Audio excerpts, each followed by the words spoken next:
Hola, boys. That was insane. Absolutely ridiculous. What a solid round in the quarterfinals. Madrid is out. Bayern is out. Who else went out? Aston Villa and Borussia Dortmund. I feel like that was a pretty fun round. We didn't see any comebacks today, but we got some energy from it. I think there's a lot to talk about from the Inter and Bayern game. Obviously, we want to look at that as Barcelona fans to get an idea of what happened. We also saw our homeboys Real Madrid go out so lamely. I'm going to talk about that first, just because, God, oh my God, the team that Ancelotti brought out there, what are you doing playing Alaba at left back when you need a lot of attacking force from everywhere on the pitch, and you have Chouameni in the midfield, so you lose the attacking ability of Camavinga, basically. It just makes no sense to me, and maybe understand him wanting to maintain some like sort of strength and not go down a goal early, but they basically did nothing significant for 60 minutes until they conceded, and then they finally press high when they bring Endrick on, I believe, and Vinny scores. Or I don't know if I think that was before Endrick came on, but Vinny scored a good pressing goal, won it back after Saliba screwed up, and Arsenal kind of slowed down. They lost their heads. They stopped focusing after they scored. And Madrid took advantage of that. And then, there was nothing for 60 minutes when they're down three, basically the entire time, right? There was the referee was all over the place with that. First of all, the penalty call for Arsenal that Saka missed. That's not a penalty I want to see called, ever. It was called for Rudiger in La Liga this season. It was, we've seen it not called before. We've seen it called, he is definitely being hung on by Asensio and goes down.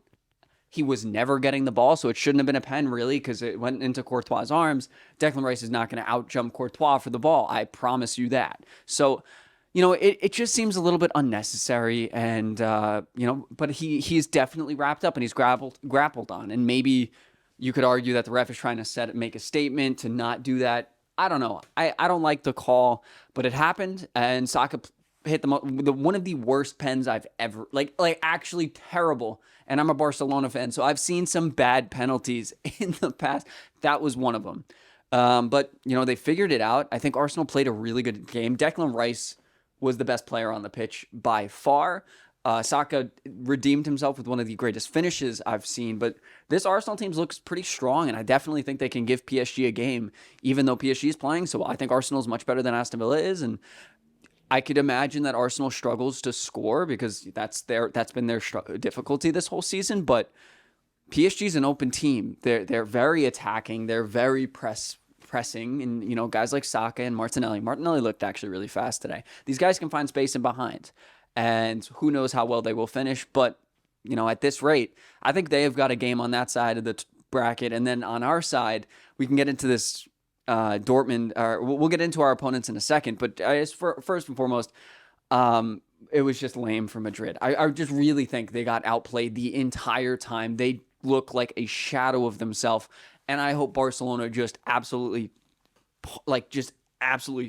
thrust them into the ground today, or in the Copa del Rey, because it would be great. It would be great to end it that way. And they just look like a broken team. Mbappe went out. He looked like he might have hurt his ankle.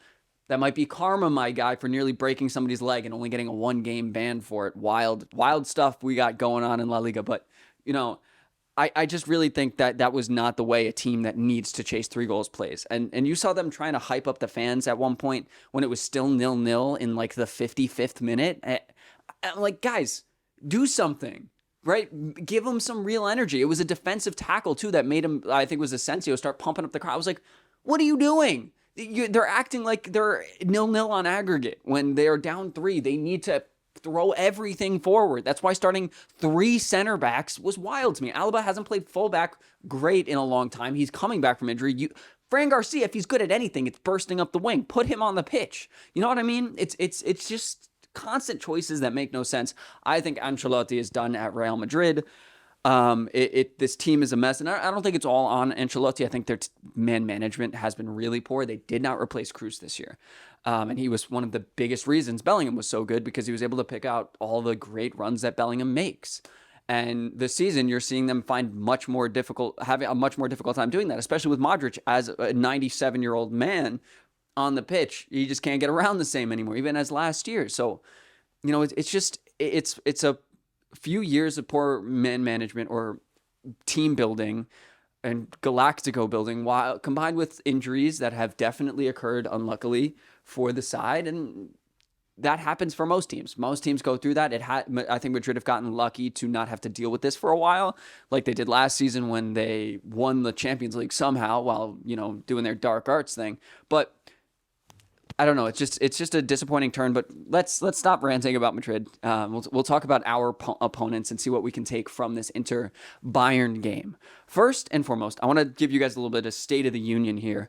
Inter is competing a lot in Serie A. It's a very competitive league right now. There's a lot going on. So it's very far from clear cut. Bayern have a more significant lead, though it's only like 6 or 7 points, I think, over Leverkusen. But it's pretty clear like they're in a very good spot to win. So this means that if we wanted a team that's going to have to, the team we are going to play that will have the most to worry about will be Inter, because they're also in the Coppa Italia. So they've got a lot of games going on. They've got, just like us, they're going to be playing a lot of football. That being said, this Bayern side it's a very weak Bayern side. Harry Kane is out of form. They're riddled with injuries, basically, and they still put up a game today. I think Olise looked really good.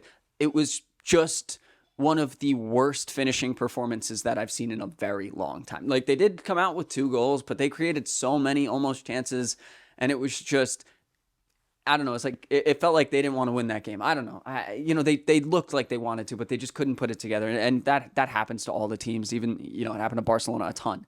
So I think the tactical takeaway of what Inter looks like is more important to me, because I think a lot of us that were watching that game against Bevave yesterday, it was a little worrying because Dortmund played a 3-back or a 5-back, and Barcelona struggled so much to create. But this 5-back for Inter is much more open, and I think the press is actually less.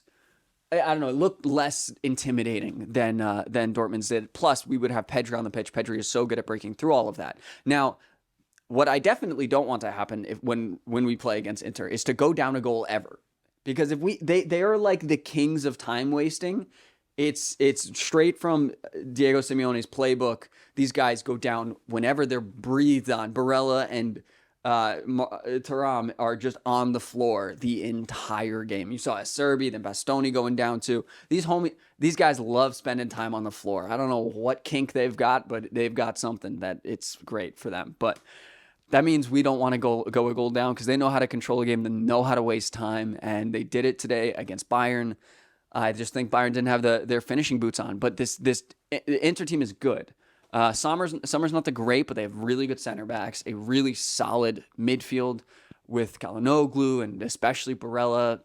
Fantastic players. They're very good on the ball, but they're not a perfect team. There's a lot more space than I think I expected from them. Something that I really would expect the guys like Dani Olmo, Pedri, Rafinha, and Lamine to exploit like crazy. Now, I do think that Barcelona's backline might struggle against Thuram and Lautaro Martinez. They're both units. They are both very strong players, good at hold-up play and linking up between the two of them, but usually it's just the two of them. I saw Bayern winning basically all of the second balls. Like Lautaro or Thuram would win a header when the ball's booted up to them from Sommer, but then nobody was there to collect it because it was basically 9 men behind the ball at all times with the 2 strikers forward. So that separation, that might be a good space for like Frankie de Jong to clean up those passes, or Gavi if he's on instead of Pedri or something like that can operate in that space, collect the ball pretty well, especially because they are so mobile.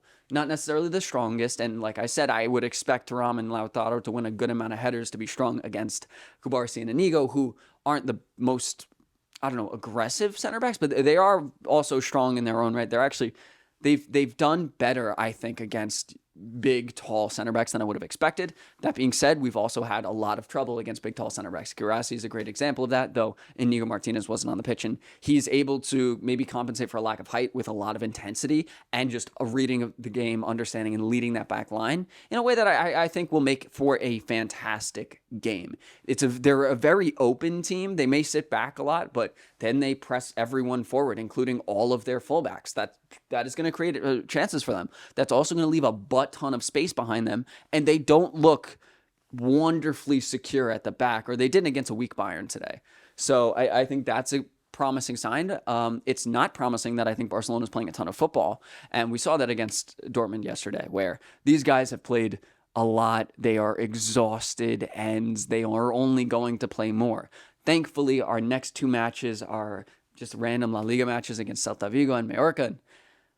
And I don't want to say that we can rotate there, and I don't think we will, but I would like to see it because there's no really better time for them to do it. You know, these guys are going to play so much football. Lamine Yamal has already played more minutes than he did last season, and there's no sign of him ever getting dropped. Pedri obviously is getting run out like crazy, and those are the two guys I'm probably worried about the most. But Rafinha, clearly something, he's not on his game right now, hasn't been really in form for a while since the basically Argentina comments. And Lewandowski looks pretty solid. I'm not too worried about him.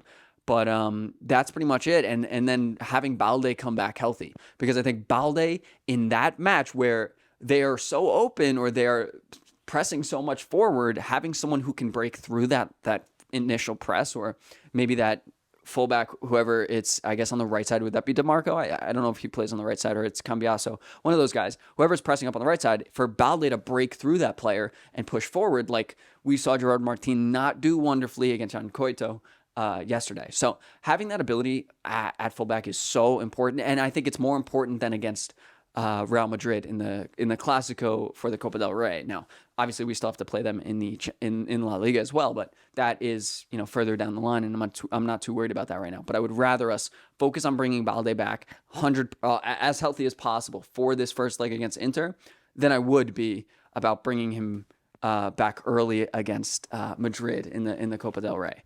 It's not the end of the world, but I do think that's a significant area where maybe Hansi Flick has to look for other options too. If it might be Hector Fort. We have a couple games coming up that might give him some time. You could even play him at right back. Koundé is also one of those guys who has been not as great recently. He did not look good against Dortmund at all. Like he had a stinker.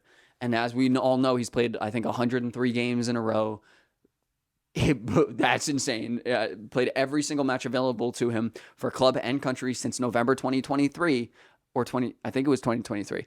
Yeah, so that's part of the reason we're seeing him kind of falter a little bit. And this is not the time we need that, especially against such a strong attacking team or intense counterattacking team like Inter can be. I'm not as worried about it against Madrid. They're not clicking. They are struggling. Like today in a game where they have to be they had all this buildup about how the only word talked about in the dressing room, or the word spoken most of, is remontada, when of course that's the word for comeback. I think that's so cheesy, bro.